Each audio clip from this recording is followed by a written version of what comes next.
మీరు కూడా ఇలా కార్ రివర్స్ చేసేటప్పుడు స్టీరింగ్ రైట్ కి తిప్పాలా లెఫ్ట్ కి తిప్పాలా అని కన్ఫ్యూజన్ లో ఉన్నారా? Welcome back to autos India guys.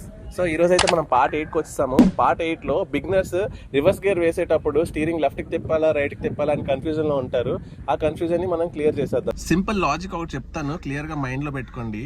ఎప్పుడైనా సరే మనం రివర్స్ గేర్ వేసుకొని స్టీరింగ్ మనం రైట్ కి తిప్పితే ఫ్రంట్ స్టీరింగ్, మన కార్ కూడా డిక్కీ అనేది రైట్ సైడ్ వెళ్తుంది.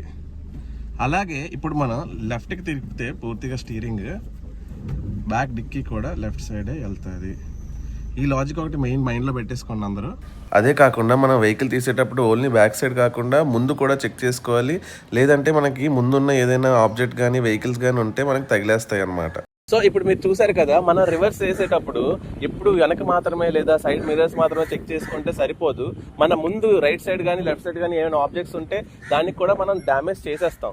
కాబట్టి మనం రివర్స్ వేసుకునేటప్పుడు వెనక మాత్రమే కాకుండా ఒక స్ప్లిట్ సెకండ్ కోసం ముందు కూడా బంపర్ ఎట్ సైడ్ వెళ్తుంది అనేది కూడా చూసుకోవడం చాలా ఇంపార్టెంట్. ఈ వీడియోని మీ డ్రైవింగ్ ర్యాంక్ ఫ్రెండ్స్ అందరికీ షేర్ చేసి మరిన్ని వీడియోస్ కోసం మన ఛానల్ ఫాలో చేసుకోండి.